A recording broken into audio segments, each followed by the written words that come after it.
What was that like? Didn't the Stellar guys come here? Joyce and. If they did, I never met them. Oh, really? Yeah. Anyway. All right, we're live here, guys. I'm going to kick things off. Welcome, everybody. It's Tuesday night, live from Ubud in beautiful downtown Ubud, Bali. 6 p.m. local time. We do this every Tuesday night. And we also stream live on Google+. So welcome, everybody. We got a great show lined up for you tonight. We're going to go over the price. We're about 8% down last time I looked, but we'll talk a little bit about that and why that might be, or what's the latest. We're going to talk about the Inside Bitcoins seminar, our conference. We had a contingent of 7 people that went from Bali, and we've got a little trip report for you.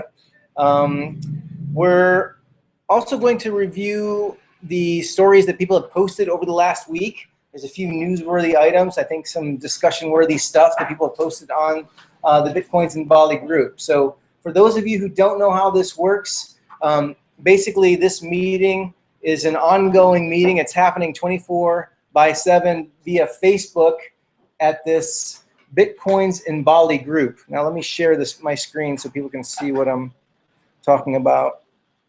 Just a moment.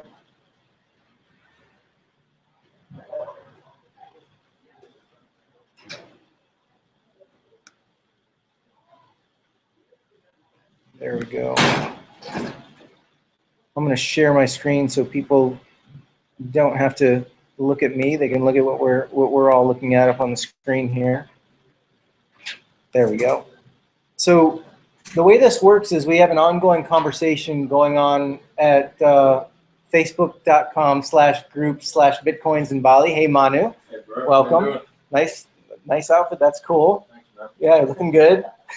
What you got? You look like a samurai warrior. Vinny gave it to me for Christmas. Yeah, excellent.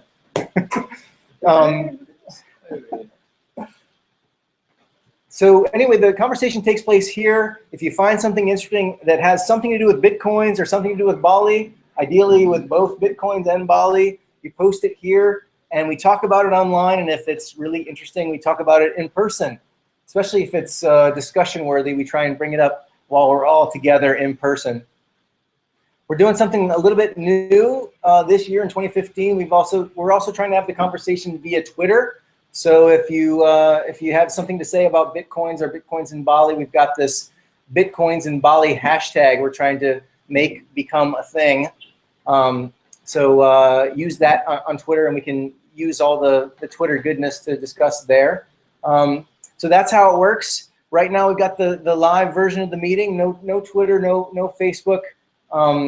We are live and in person. So let's kick things off and take a look at the price. Now we're in Indonesia, so we usually talk about the Indonesian rupiah first. And looks like we're at just below 3 million Indonesian rupiah to 1 Bitcoin. Obviously a psychological barrier there at 3 million that we're the threshold of which we have not crossed. Actually, I think we were over 3 million a little bit earlier on the Bitcoin machine here in Ubud. Here at Ubud, we have a Bitcoin vending machine, basically a one-way ATM. You can buy Bitcoins, and if I'm not mistaken, we were over 3 million earlier. Anyway, at 2.9 at the moment. What does that mean in dollars? $240 per Bitcoin, up 6% over the last 24 hours. But last week we were at 259. So we're, by my calculations, around between 8 and 9% down week over week. So that's that. We also take a look at market capitalization, and usually we used to use a site that gave us a single figure, but that site's been down for the last 2 weeks. So I tried to find a new representation of the market cap, and market cap, all Bitcoins in existence are worth about $3,290,000,000 US dollars. unfortunately, when we look at this figure, we've got to look at it over the course of the last year. When we first started having these meetings, Bitcoin was worth about $8 billion, and now it's worth about $3 billion. So obviously, if we keep having these meetings, we should be at zero by sometime next year. So let's keep it up. Anyway, it's kind of interesting, but the price is only one metric. We look at other metrics to try and make things interesting, and that is the Bitcoin price year over year. Not really a great investment at the moment. If you bought Bitcoins a year ago, you're down about 70%, right? So, and all kidding aside, what are we doing to improve that? Well, in our little world, we're trying to get Bitcoin to take off in Bali, right? And when we first started, there's Bali right there. When we first started, this was a big zero. These are the number of merchants that accept Bitcoin as payment. And over the course of the last year, various people, some of whom have come to the meetings, and some people just Bitcoin enthusiasts that rolled through town and convinced people to accept Bitcoin by hook or by crook. We've convinced 34 merchants to accept Bitcoins in Bali. So that may not sound like a lot, but it's actually enough so that you can do most everything you want to do on Bitcoin. So that's an ongoing effort. Obviously, you can see on here, Jakarta's only got 10 businesses that accept Bitcoin. So, and Jakarta is a much bigger city than Bali or Ubud, where we are now. So it's not bad. It's not bad, but it could be better. There's a local initiative underway to turn this into 100 merchants. If this turns into 100 merchants, then we're going to see a red dot. And you can see there's red dots over in Europe, down in Sydney, and North America has a lot of red dots, but I'm hoping that the first red dot appears right there in Bali, but we'll see. That's the local effort. That's really what we're trying to do here. How are we trying to make that happen? Well, we work closely with the Indonesian effort here. There's bitcoins.co.id. That's where we got the Bitcoin price earlier. And they just launched a forum. Most of this is in Bahasa Indonesia, or the Bahasa, the language of Indonesia. But Oscar was kind enough to create a English spoken only section, which is only got 9 messages in it. It's a bit of a ghost town right now. I hope this takes off. You can see there's thousands of messages in these other areas. And I've spoken with people in the States that do podcasts and things, and there's a huge audience for Bitcoin-related content here in Indonesia. So, but there's not a lot of cross-pollination that goes on. When we have these meetings, there's very few Indonesians. We've had our Bitcoin 101 class in Bahasa Indonesia, in the Indonesian language, and only a handful of people have shown up. So, we work closely with Oscar and the Bitcoin exchange. There's a lot of dialogue, going between he and I, but as far as the community at large, there's still a lot of work to be done. But this is an effort to do that. Oscar and the bitcoin.co.id folks have created this forum. Forums are always hard. It's kind of a chicken and the egg kind of thing. Do you have enough users to make the conversations interesting? But I'm going to try and post some stuff at this English spoken only area, and maybe we can get some conversations going. What else do we do to improve the scene around here? Well, recently we took a contingent from Bali to the Inside Bitcoin's technology conference in Singapore. We took 7 people from Bali here, which was the largest contingent outside of Singapore, including China. So I'm pretty proud of that. We took up the whole first row. So we were the designated hecklers in the crowd, and it was good. It was really good to see all of those folks show up from Bali and to make Bali a part of the conversation. So I thought I'd offer a bit of a trip report on what we saw, and Deborah, Blair, feel free to chime in here if you want. it started off kind of slow, in my opinion, because well, we're in Singapore, everybody's kind of buttoned up. There were a lot of people wearing ties. I hadn't seen a tie in quite a while. In fact, I realized when I went to Singapore, it was the first time I had like closed shoes on for like months and months. So my feet weren't very happy. But they started things off with regulation, the global issues of regulation, and I don't know. I was, and they were talking about how important it was, and how regulation is a good thing, and how I was just sitting there with my my cheek in my hand like this, just going, oh man, this is going to be a long 2 days. But it was actually once it opened up to questions, there was some good give and take. I don't know how you guys felt. The conference in general, I thought there was really good give and take on this particular issue, like how much regulation do we need? How much do we need to let the free market decide on their own?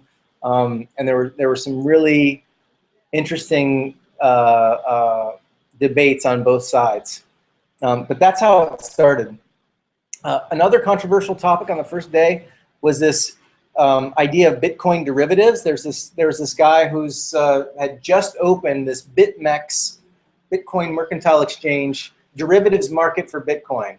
And he got up there, and it was really an education in derivatives, what they are, and why they're good for an economic ecosystem.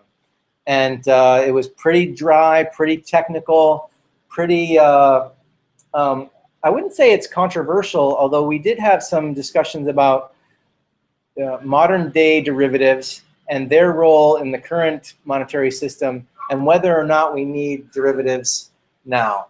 And the only, I mean, you can, I don't know if anyone's got an opinion on the efficacy of derivatives in here, but I came to change my opinion a little bit on whether or not they could be good. And this was the use case that he described, is the futures contract. So, and this is especially important with Bitcoin because the volatility of the price, well, I mean, it can go up and down 6 or 7% in a single day. So if you're moving money around, or your expenses are coming due in a fiat currency at some point in the future, then you really can't use Bitcoin as money for that transaction because you're subject to these wild swings in volatility. So one derivative is a futures contract, which is really a way for you to ensure that your Bitcoin will be worth a certain amount in the future. Essentially, it's like betting. In fact, that was his analogy. Was you're making a bet. One person believes that they can that Bitcoins will be worth more or less than what you need at a certain date in the future, and you basically pay a fee to buy the right to convert at a certain rate in the future, because you know that, say you've got a down payment due on a factory or something due 30 days from now, and all of your wealth is stored in Bitcoin. You might buy a futures contract to hedge your bets, to make sure that you can make that payment in a fiat currency. So in that respect, it's good for the economy because it makes Bitcoin more useful. According to him, it also makes Bitcoin more liquid. So more Bitcoin is coming and going because you've got a derivatives market. But as we saw during the global financial crisis, when the avalanche is heading one way, and there are a significant number of banks that have a bet on the wrong side of that avalanche, then you've got to bail them out, or watch them fail, or watch the system fail. In the case of 2008, they said it was a systemic risk. This once in a lifetime statistical anomaly that happened in 2008 needed to be countered with this mountain of bailout money and TARP, they called it. Toxic asset, remember what TARP stands for? Anyway, they bought a bunch of mortgage-backed securities and bad debt, essentially, to save the day. So I don't know if it's a good sign or a bad sign. I don't know if anyone in the room has an opinion about that, but derivatives are coming, whether we like it or not, which means that there is paper that represents Bitcoin, right? There's basically agreements about Bitcoin, denominated in Bitcoin, that really don't need Bitcoin to exist, can be traded after the fact. And you're starting to get into this fictional world that Bitcoin was originally trying to counter. But they're still accounted for in Bitcoin, aren't they? There's still a what? Like once the futures contract is met, you still need delivery of the Right. material, which is the Bitcoins. That's right. Even though it can exist on paper for a while, it's still dependent on the Bitcoins once the futures contract is met. Right, right. And there's no Federal Reserve that can come in and print Bitcoin if some systemic entity is going to go bankrupt because of some set of circumstances.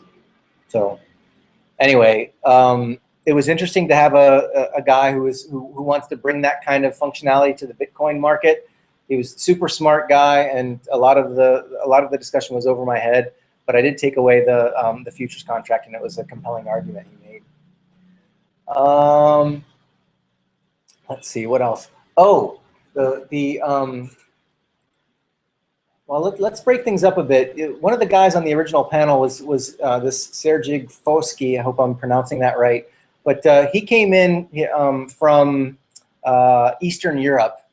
And I just want to play for you a little video that he brought along to show the crowd about what's going on in a little town in Slovenia. Check this out. It's pretty cool.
So anyway, there's a few things that I like about that. First of all, this little town in Slovenia, or it's just a little town in Eastern Europe. But you can see, I mean, they made a great video, and it makes this place look like a really compelling place to visit. And you know, they're trying to make the point that you can do everything that you want to do using Bitcoin, which is something we're also trying to do here in Bali. Maybe we should do an equivalent here. Yes, yes, I think that might be a good idea. Yeah. He said that was all done from basically Bitcoin enthusiasts that were local. They made that happen. I don't know. pretty beautiful piece of art, in my opinion. It's nice to do. So that guy was on the first panel. The next thing I want to talk about is this Bitcoin 2.0. Where is it? Bitcoin 2.0, Ethereum, Factum, sidechains, and beyond. One of the things that was really interesting about this panel, one of the folks on the panel was a part of some sort of entrepreneurial think tank or startup, basically, a part of some entity in Singapore that's trying to get tech startups off the ground using blockchain technology. So he listens to pitches all the time about people that have Bitcoin ideas or blockchain ideas. There was a debate about Bitcoin 2.0, blockchain 2.0. But one of the things he said is the blockchain is one of the slowest and definitely the most expensive databases on planet Earth. So, and it's kind of true. We get all caught up in Bitcoin and Bitcoin this and Bitcoin that, and the blockchain can solve everything. And he said, really, it doesn't solve every problem. It's good for certain things, but not good for other things. And it's very expensive and not very fast. So that led to an interesting debate. We had a lot of good conversations on the blockchain 2.0 question. But one of the most interesting panelists was from Bali. We brought Roberto Capiodecci was with us, and he has a new product that he's trying to get off the ground, that he's already done a lot of work on and discussed in quite a lot of detail at the conference. And I just want to show you a little video that he put together in order to explain just what it is. It's called Debunay, the Decentralized Business Network. Check this out. This is for blockchain 2.0, Bitcoin 2.0 ideas. Hey, how are you? Everything good? How about your business? Great? Wonderful. You have every reason to be proud of your achievement. But if you are always on the lookout for ways to improve your business, don't pop the champagne just yet. Think about the next step. Going global, working on bigger projects, selling your business's skills or product in a better and faster way, maybe raising funds for that great idea you've been trying to bring to life. Why not an IPO? What if you are a small business? Would it be possible to act like a huge corporation, even if there's a huge difference in size? Something exciting is about to unfold. The business world is opening up wider than ever. Welcome to Debunay, a decentralized business network which gives you the infrastructure and safety so far only accessible to massive companies, added to something no giant can match: agility. This will shatter the barrier that makes mid-level businesses like yours stutter in many respects. How does that sound? Don't you want to have more opportunities to develop your business in whichever way you want? Debunay is an online, browsable network of independent business units. A photo studio, a toy manufacturer, an accounting firm. You, when you join us later, small to medium companies which focus on being great at what they are doing and outsource for each other all the skills they are not specialized in. Debunay's unique concept makes it possible for all business units to regroup and work together as a whole, creating dynamic structures able to handle any project of any size. Debunay isn't just another networking event or a freelancer database. Debunay does many things that will change the way business is done, thanks to the technology powering it. Next is a crypto platform. Now, don't be scared by the sound of it. Crypto platform is not a bad thing. It's actually a framework that offers tons of advantages to enhance the way you run your business. Crypto platform lends game-changing features for your business, like an online encrypted currency that enables exchanges everywhere on the planet without having to worry about conversions and rates. And at the same time, you'd still be able to pay with your own country's currency if needed. Moreover, there is no third-party organism to control that currency. The market really does regulate itself. Smart contracts. Digital contracts that make it possible to process any transaction founded on precisely defined terms, to put this cryptocurrency to good use. Asset exchange. Do you want to go public? Are you looking for investors for your business? Are you raising funds for a new project? Next lets you turn mostly anything, including your business unit, into assets and sell or distribute the shares as you see fit. And you can be confident about the procedure because smart contracts will take care of the details. A revolutionary secure data storage system, the blockchain, which is distributed amongst many nodes in the network. These nodes, which can only work in sync, store and encrypt transactions and contract data permanently. They can be neither edited nor tampered with. Once data is created, it won't disappear no matter what. Added to that, Debut and Next are working together to integrate a real review and rating system directly into the blockchain. So your skills get praised by real people from real companies who work with you on real projects. It makes it much easier to find the partners you need or to be found by them. So if you are content with what you've achieved now, just wait until you experience the previously unthinkable opportunities in a secure, decentralized business network where no one has the control over you but yourself. So, who said you needed to be big in order to do big things? You've got all the tools already, all in one spot. Sounds exciting? Come learn more and join us. Okay, so lots and lots of ideas there, right? It's built on NXT, not Bitcoin. NXT is another cryptocurrency. Unlike other Bitcoin clones, NXT was written from the ground up in an extremely decentralized way, which makes it one of the more interesting alternatives to Bitcoin.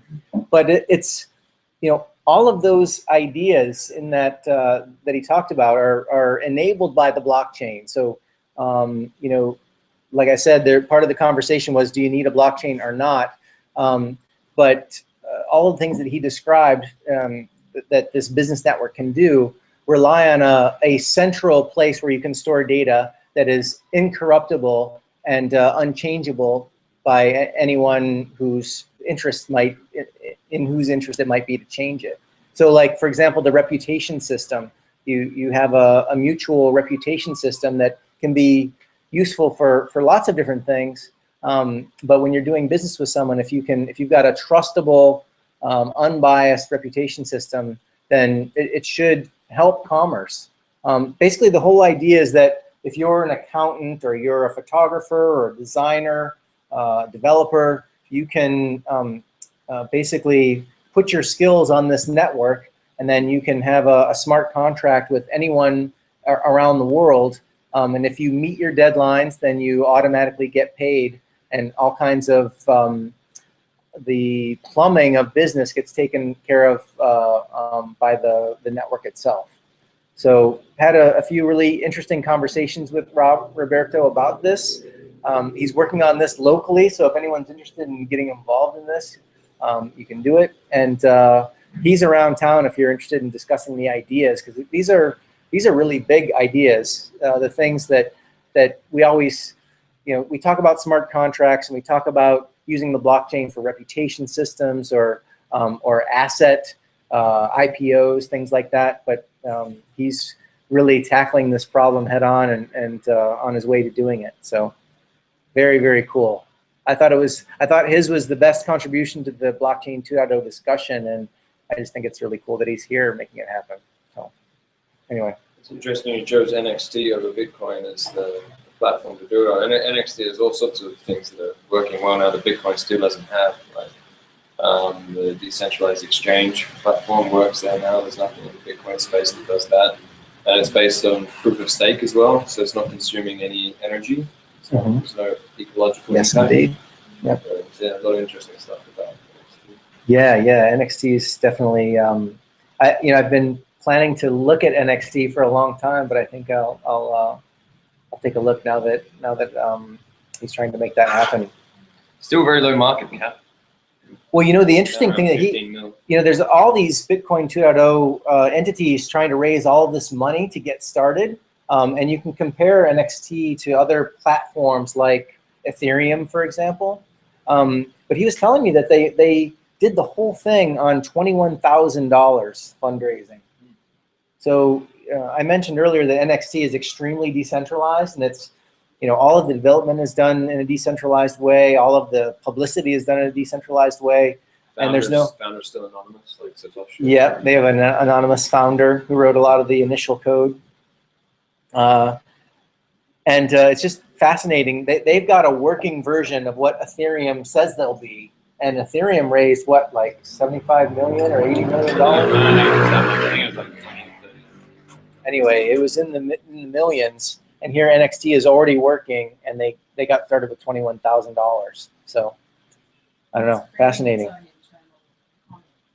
It is. Well, it's got its own community around it, and its own head of steam, and it's got working software, which I don't know. He made a point of saying repeatedly that Ethereum is still a ways away, and with Next you can do all these other things.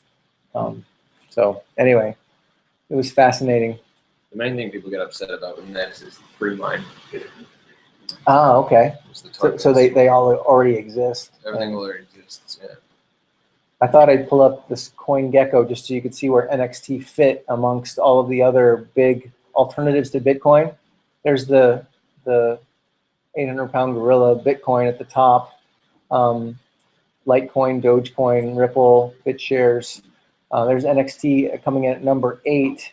What is this based on? This is different from CoinMarketCap.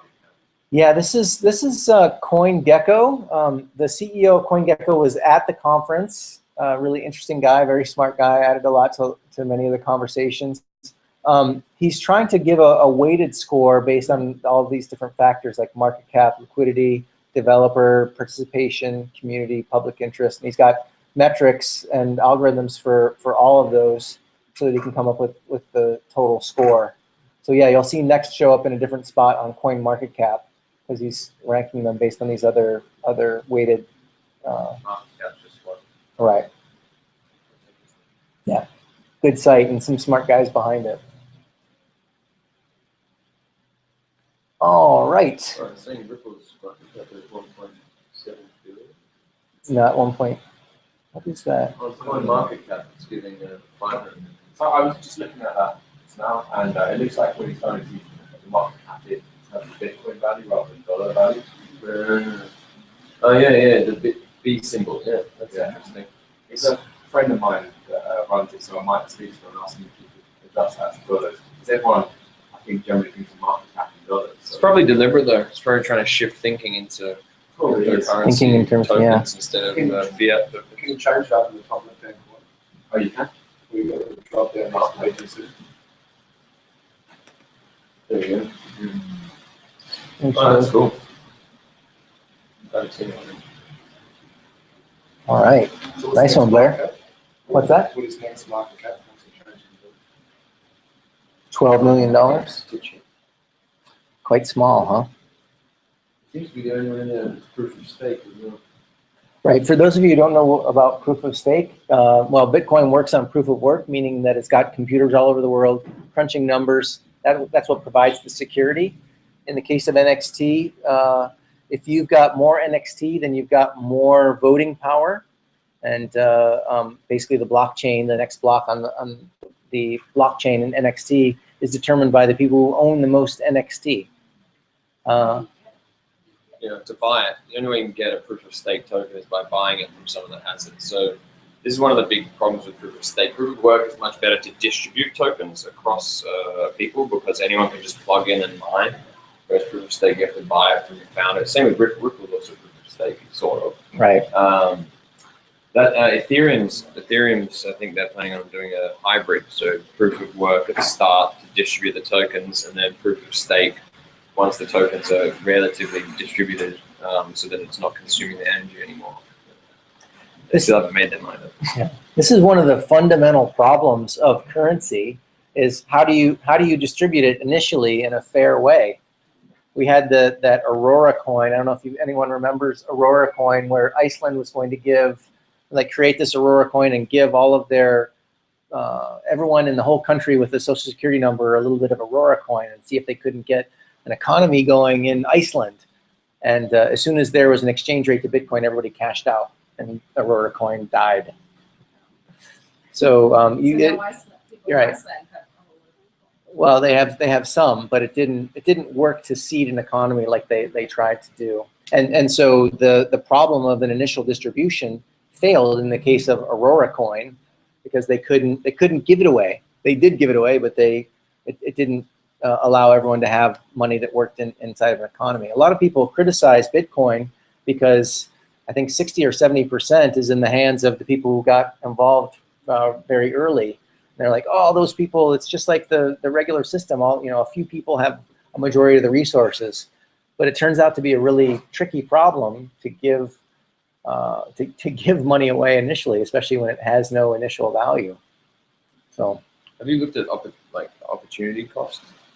The economic theories around opportunity cost. I'm familiar with the concept. Yeah, it's quite interesting.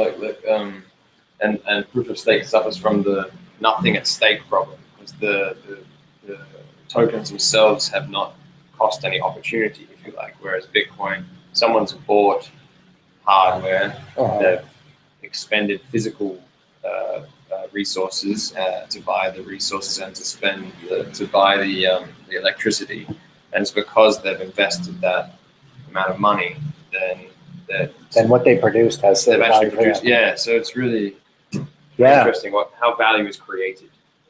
Yeah, well, I mean, there's so many aspects to that. I mean, this is why Bitcoin is so fascinating to me, because it's technology, but it's also got this sociological component and this psychological component that doesn't depend on the technology at all. It depends on what people do and how people think of it and the way people act. And people do the damnedest things. With proof of stake, who does the processing? There's no processing being done to mine the coins. Who's doing the processing? That's a good question. There's also one of the common misconceptions in Bitcoin that the Bitcoin miners are kind of processing the transactions. They're not actually processing transactions. They're doing arbitrary hashing functions to secure the network. It's the actual nodes that are storing the blockchain that process the transactions, and then the miners that confirm those transactions are the real transactions. So it's not actually processing transactions technically. In proof of stake, it's all those holding the blockchain. But I think they're also the miners, if you like, even though there isn't actually a miner in the same sense in NFT and proof of stake. So I guess there's an incentive to keep your computer processing if you have a large stake in order to. That's how they work. Yeah. So it's uptime. So this is in distributed systems. If you want to have a distributed system running where there's computers all over the world, you want the incentives to make them have their computer on, because if their computer's not on, then the network is vulnerable. It's not robust. So the way, basically you mine with your coins. So if you're connected to the internet and your coins are there, and the connectivity to the distributed network is there, they track how much time you're connected, and that's new coins are generated off the coins that are connected to the network. And what a lot of people do is they delegate their mining. So I've got 1 million NXT coins, and you're someone who's online all the time. I'll give you all my coins in some sort of contract, and so that you use my coins to mine, and then you take whatever percent of the coins, and then they return to me at some future point. And that's all done through a smart contract. So there's no risk of you keeping my coins. Yeah. Have they got a smart way of playing against 1% attack? They thought about. Yeah, the 51% attack in proof of stake is all kind of, everything's different in proof of stake. This is one of the problems with the nothing at stake problem. In proof of work, if you have the blockchains fork, right, you've got a terahash of hashing power, you can only put it on one of those blockchains because it's physical. In proof of stake, if the blockchain forks, and because the coins avert that there's no physical element in proof of stake, I can put both my I can put my 1 million coins on that blockchain and on that blockchain and any other blockchain that forks. So whichever blockchain is confirmed as the real blockchain later on down the track, I'm going to have, I'm fine. So this, that's essentially the nothing at stake problem. I'm not sure how, Roberto would probably have a very good answer. Yes. Well, NXT resolved it. He's obviously a big fan of NXT. He knows way more than anybody I've ever met about it, and we'll have him in as a guest at some point to talk about his WNA project. And you know, he's got his own people working on NXT core development. On his little local company, they're doing core NXT development. So he is all in on NXT and a big fan. So maybe we can address that at some future meeting. Okay, back to our trip report. He was a big part of that 2.0. What else do we have here? Oh, the last thing that I wanted to share was the remittances and the developing world. There was a really nice panel. The most significant work in this field is being done in the Philippines, which is, I think, the second or third largest remittance market in the world. The global remittance market is somewhere around $500 billion a year. And the likes of Western Union and MoneyGram, I think they said there's a lot of hyperbole around how greedy these companies are. But I think on the panel they said it was right around 8% on average. You know, people will say, well, it's 10%, 30%, you know, and I think on certain transactions that might be true, but in general it rounds out at around 8%, which is still a lot, right? And that's still a lot of money that's not making it from that loved one that's, you know, cleaning toilets in Singapore, sending it back to Manila. You know, they lose 8% on every transaction plus a per transaction fee. $45 billion a year. It's a fair old It's market. it's a big amount. That's their 8% profit margin. Right. But you know, remittances, on the face of it, it sounds like, oh, it's a perfect thing for Bitcoin. Right? Just put Bitcoin in there. Bitcoin's 6 cents per transaction. Of course, we can do something good for this remittance market. But when you're doing industrial grade remittance, when you're moving that kind of money, you need an amount of liquidity that we don't quite have yet in Bitcoin, meaning that you can't turn $1 million into Bitcoin and you know, $1 million worth of Bitcoin back into $1 million easily without pushing markets around and paying a premium when you're moving that kind of money around. So it was a very thoughtful discussion. It made me really appreciate how complicated and intricate and sophisticated these companies have to be in order to do something better than Western Union or MoneyGram using Bitcoin.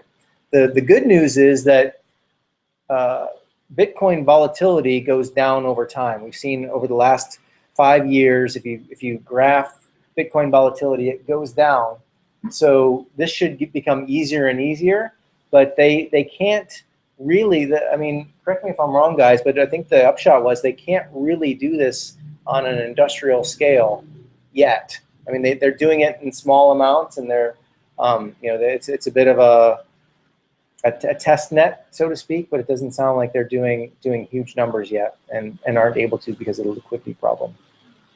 So anyway, it was a great discussion, and we've got the same dynamic here in Indonesia, where there are lots of Indonesians abroad trying to send money home, and someday they'll be able to do so for a lot less money, but we're not there yet.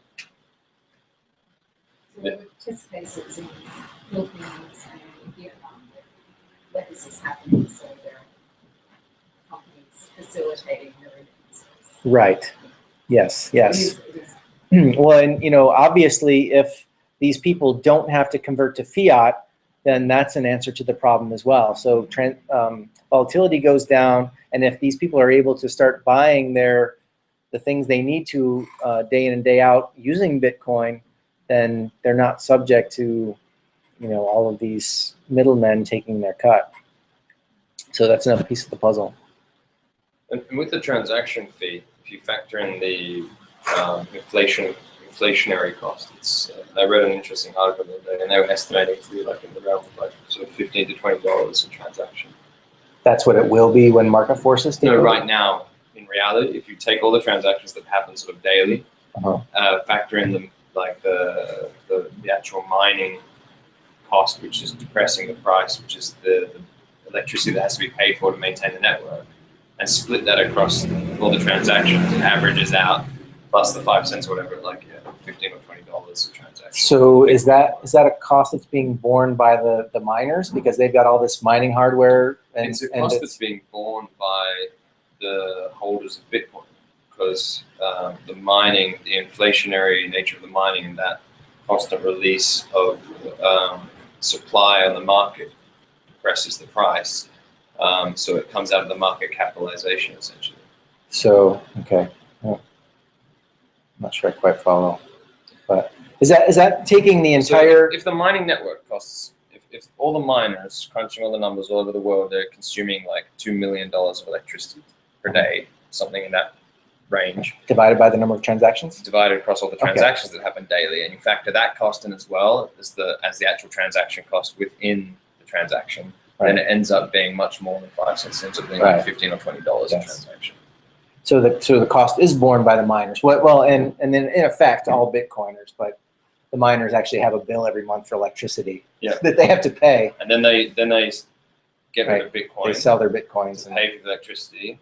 Bitcoin price goes down. Yep. And the holders of Bitcoin end up paying for and they're the ones making the majority of the transactions. The people holding Bitcoin. Yeah. Fascinating. All right. So that was the interesting stuff from Inside Bitcoins in Singapore. Any questions? I have a question. How many people were there? How many people were at Inside Bitcoins? I thought there were going to be a lot. 250. 250? Oh, there were 246. 246 registrants, or were there? Well, there were seats. Okay. I was kind of disappointed in the turnout.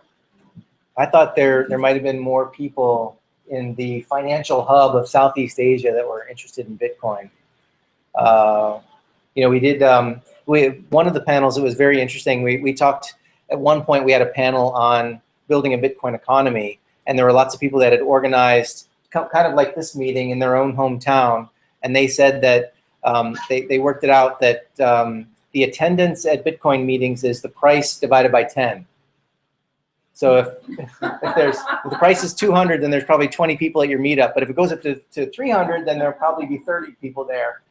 And it was kind of a funny metric. But anyway, perhaps because Bitcoin has done this over the course of the last year, we didn't get a ton of people at the Singapore Inside Bitcoins conference. But I've been to bigger meetups in Los Angeles than what we had in Singapore to cover all of Southeast Asia. So I was pretty disappointed in the turnout, but I think the price and the market cap has something to do with it. You're right. Yeah, it's funny when I'm selling Bitcoins, whenever the price starts spiking up, everyone wants to buy them when the price is going up. It's like, can you sell me Bitcoins? It's going up, and then like the price is going down. It's like everyone's like, oh, don't talk to me. Yeah. Anyway, yeah. Well, hopefully next year we won't be down 70%, and our Inside Bitcoins will be, have thousands of people in it. Okay, so we've got about just the last few minutes. I want to talk about some of the stories that people have posted. Like I mentioned, we maintain this Bitcoins in Bali group, and people post all kinds of stories here. Let's take a look at some of the stuff that people have posted. Roberto posted this one. This is in Bitcoin Talk, which is basically a big discussion forum for Bitcoins worldwide. Hello, I was just curious if there's any sort of Bitcoin bug bounty. I've discovered a serious bug, and I'd like to place a bounty of 10 Bitcoins to document this bug. So he's basically saying it's a bit of a veiled threat, really, because that's his alter ego, Evil Knievel. Yes. He claims to be able to take down any Bitcoin node through a denial of service attack.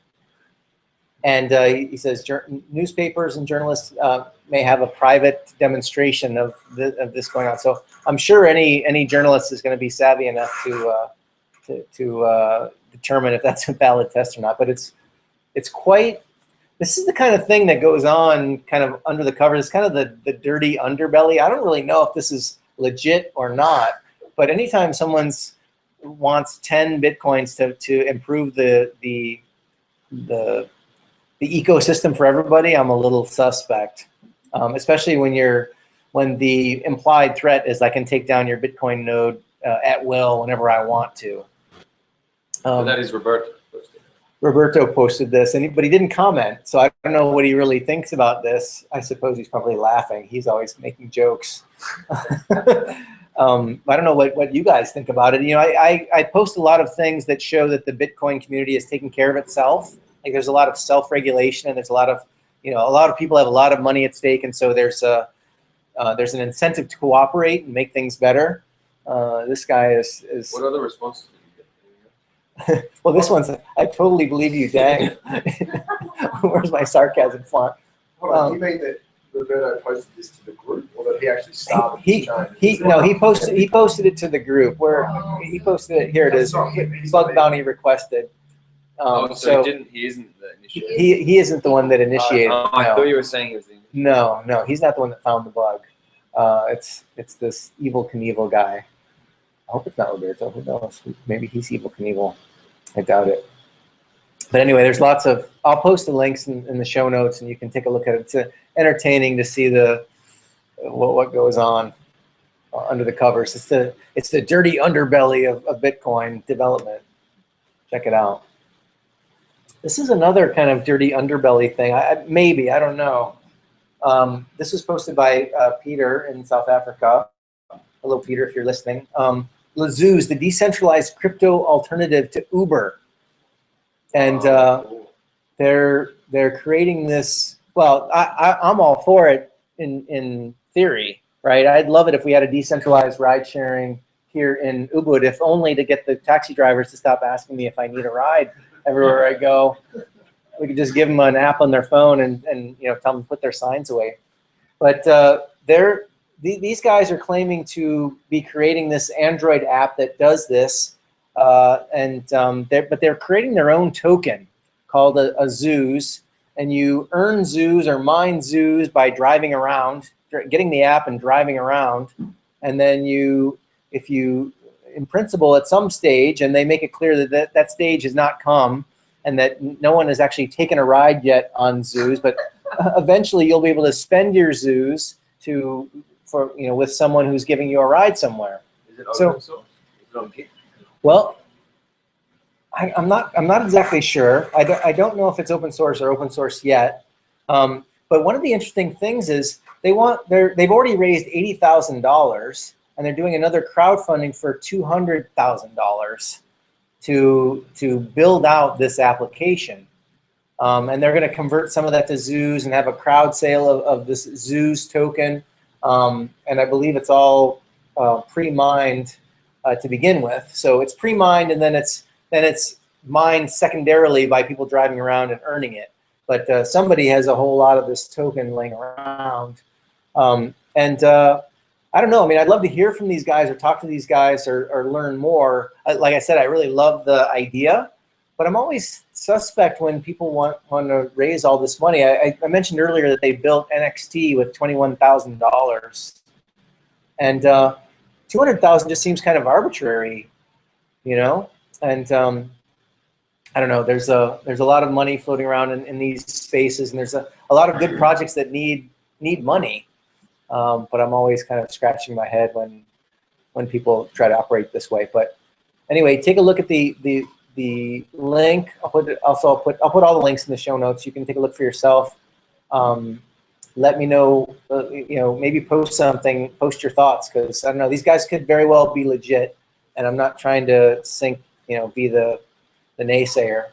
But I don't know. Certain things make my radar go off. So Lazooz. If anyone, by the way, there's a lot of efforts to do, there's open source projects and efforts underway to build kind of Lyft and Uber alternatives. Some to more or less extent are interested in accepting Bitcoin as payment. It seems like the perfect match to me. If I was a great developer and I had all the time in the world, I think that'd be a fun project to try and build in Ubud. A taxi service where you could You know, if you walk outside of Ubud and you can see like the 10 taxis that are around, you know, click on a taxi and have them show up and take you somewhere, and the fare is calculated based on the time and the distance, and you just push send on your wallet and it pays them in Bitcoin and you walk out the door. That's a pretty neat use case. And again, stops the taxi drivers from asking everybody if they need a ride. And stops the legal recourse as well, because Uber and all these guys are all getting smashed by the taxi lobbyists because they have a corporate entity that can be sued and attacked and all these sort of things. If there's no corporate entity, if this just exists and it works, there's no that Uber has to pass on all of its legal fees and corporate fees onto the people riding in the Ubers. True, true. So you can end up cutting the middleman out more and getting a better service for all of society. Right, right. This screen reputation network as well for an application like this.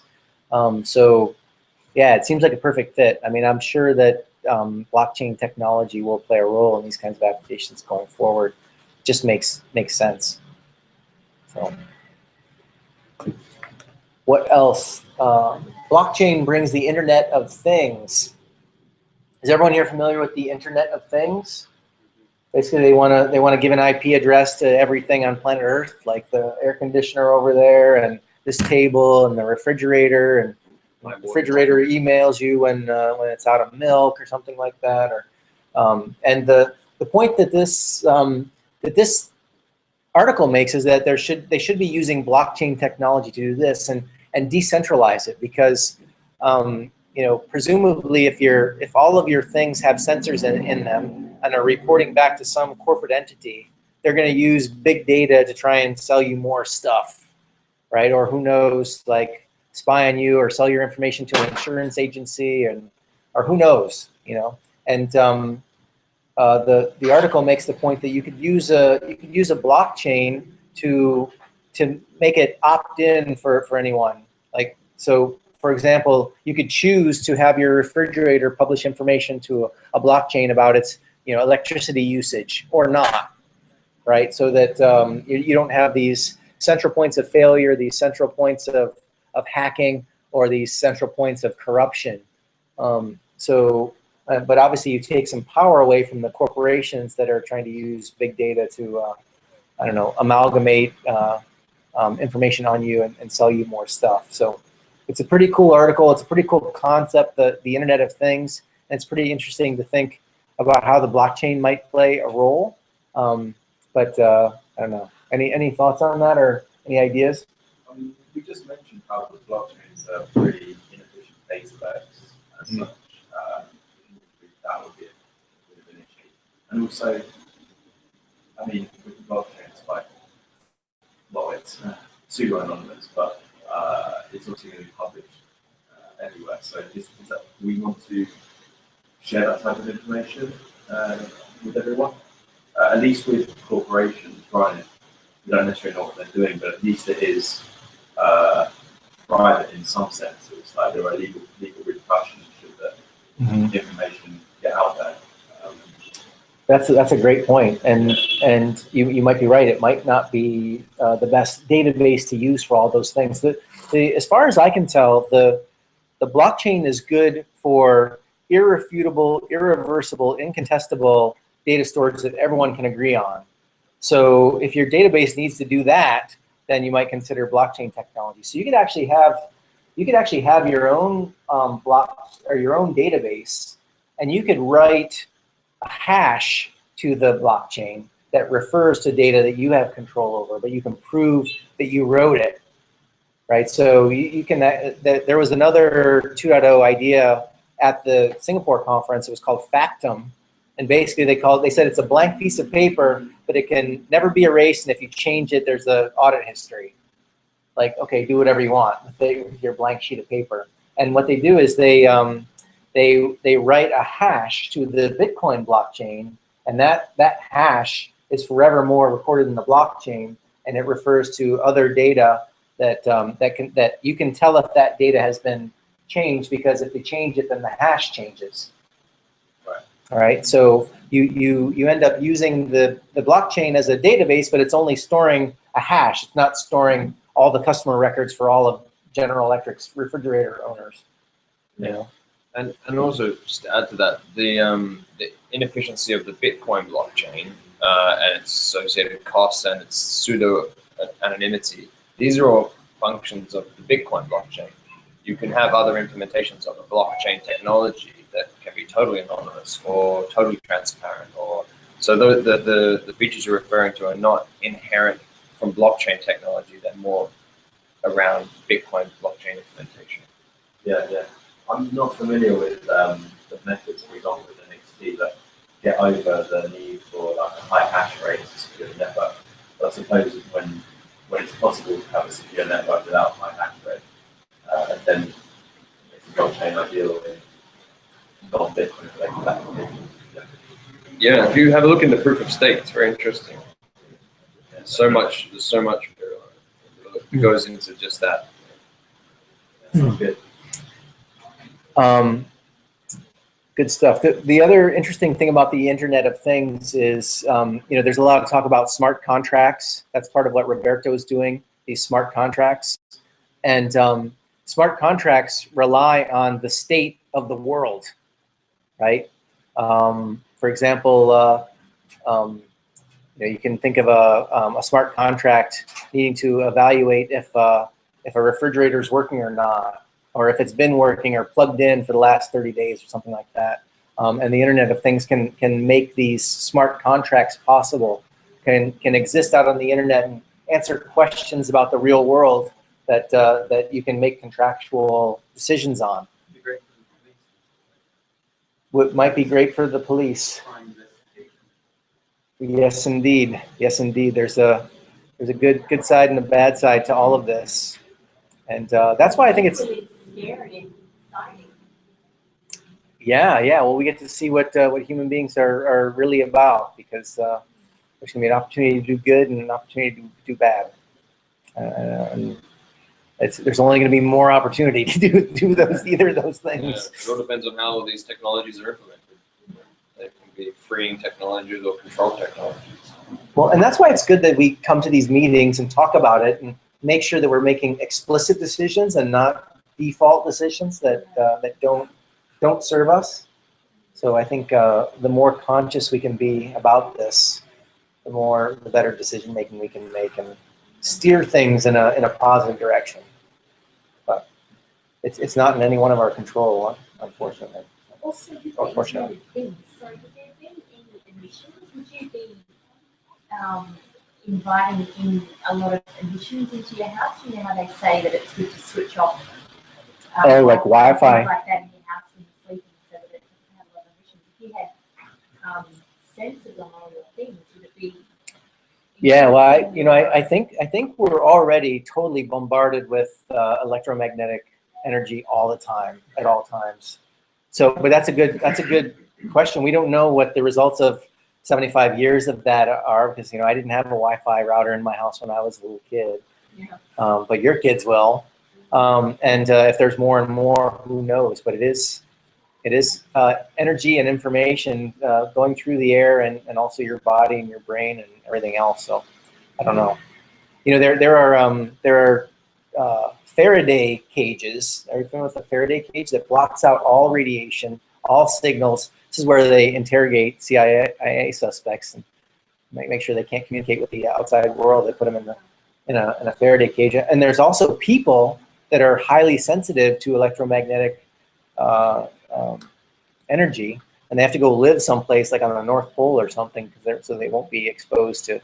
Like, these are people that you come into their house and you have a phone in your pocket and they're like, it's wild. Have you met anyone like that? No, but I've heard them interviewed on the radio. I mean, but anyway, we're gonna have to leave it there. We're already 7 minutes over, and I have a plane to catch. I'm gonna be traveling over the next 38 days. So if anyone knows Bitcoiners in Los Angeles, San Francisco, Nashville, Atlanta, Grand Cayman, or Washington, D.C., I'm going to be trying to connect with people in those places. We're going to continue to have these meetings on Tuesday night. I'm going to either try and do it remotely, or I'm looking for guest hosts. So I've got a few lined up, but if anyone's interested in if you don't have to do it like I'm doing it. You can just host an hour meeting. I think it's very important to keep having these meetings on Tuesday night at 6 o'clock. So I'm looking for a little bit of help in that regard. So please reach out if you're interested in doing that. And anyway, let's leave it at that. Thanks for coming tonight, guys, and we'll see you next week. All right. Thanks. Thanks, Gary.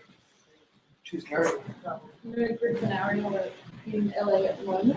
Oh, they're already there. I thought they were still in New Zealand. And